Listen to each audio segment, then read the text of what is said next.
My entitled neighbor was stealing water from my supply, so I got payback.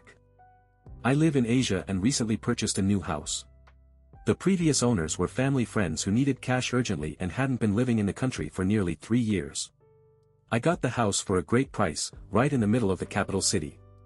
The sale was finalized at the start of this month, and I moved in immediately. The house was a fixer-upper, as the previous owners had left mid-renovation, and the main door was locked with just a padlock, no proper door lock. The house had no gate, so anyone could walk right in. On my first day, I found someone's bike parked in the garage. I moved it to the road and had a gate installed that same day. Later, an angry man knocked on my gate, but I didn't answer. I watched him give up and take the bike after 15 minutes. Already, I wasn't fond of the neighborhood. After that, things were quiet, though people still didn't realize the house was no longer abandoned, so my gate was blocked often. A "no parking" sign fixed that. Last week, while showering, I noticed the water pressure was lower than usual. I heard my next-door neighbor's water pump running. This neighbor, an older man, lives in a 3-story house. He rents out the top 2 floors and lives on the bottom floor. He wasn't happy about the house being sold and voiced many concerns to my friends, the previous owners. They warned me, but I'm a 6-foot guy with 3 dogs, so I wasn't too worried about him. He didn't do anything. In this area, a water pump is necessary to get water to the tanks on the roof since the public supply's pressure can't reach that high. I heard the pump running and got suspicious. Sure, coincidences happen, but I figured it wouldn't hurt to check. When his pump turned off, I turned on different taps in my house. The pressure immediately returned to normal. This made me more suspicious. If he was stealing water, it started to make sense. The water bills had been unusually high in the years the house wasn't lived in, even though there were some leaks. At first, I thought it was just the leaks, but now I was starting to connect the dots. My neighbor must have thought he could save money by siphoning water from my lines. I couldn't figure out exactly where, but after checking my water pressure multiple times, I was pretty sure he was stealing it. I sat on it for a few days, debating whether to confront him, take legal action, or just let it go.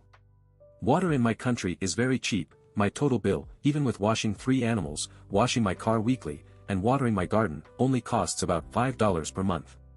Even with the neighbor stealing some, it wasn't about the money. It was about entitled people who think they can use others' resources without paying and get away with it. That didn't sit right with me, so I decided to teach him a lesson. I came up with a simple plan. I turned off my water from the mains. This way, I wouldn't need to break into his property or break any laws. It was the best way to get back at him without even lifting a finger. So, on Monday, just 4 days ago, I waited until his pump flicked on and turned off the supply.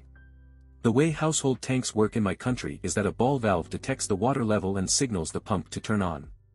If the level doesn't increase, the valve stays open, sending an electronic signal to keep the pump running until the water level rises enough to close the valve. But with the water supply cut off, the pump wasn't getting any water, so the level wouldn't increase. I expected the pump to burn out and cause problems with his tenants. What I didn't account for was that the pump running non-stop would overload the wiring and blow the fuses. His house had outdated 90s-era wiring, which couldn't handle the constant power draw. At around 3 a.m., I heard the tenants waking up, talking in hushed voices about why their house had no power or water. I found out later that they were shouting at their landlord. Our tenant protection laws are strong, and power and water are considered essential services. Cutting them off can lead to lawsuits unless it's due to unavoidable circumstances. In this case, the landlord was responsible for maintaining the house's wiring and water supply. The tenants weren't happy, and one of them moved out 2 days later, after learning that the water and power wouldn't be restored the same day. Both tenants filed complaints with the police. If someone is in clear violation of the law, the police can fine or penalize them without a court judgment. The fines can be contested in court, but they still have to pay them first. The landlord now has to pay a $500 fine, refund both tenants' security deposits, and cannot rent out the property until the issues are fixed. It's going to cost him more money. As of now, he's moving to his daughter's place on Sunday because he can't afford to live alone. The tenants were his only source of income, and he's a retired mechanic with no other income. He found out why the motor kept running and burned out. He came by my gate and asked if I turned off my water. I told him, "Oh yeah, my tank had a leak, and I turned it off until the plumber can fix it tomorrow." The look on his face was priceless. He kept a straight face, but I could tell he was holding back. He just said, "Oh, okay," and went back inside. I'm not sure if he knows I know, but I don't care, he can't do anything. I'm getting a plumber next week to fix my plumbing and remove any pipes that lead to his property. I solved my water issue and got rid of a potentially troublesome neighbor by simply flicking a switch. 2 birds, 1 stone.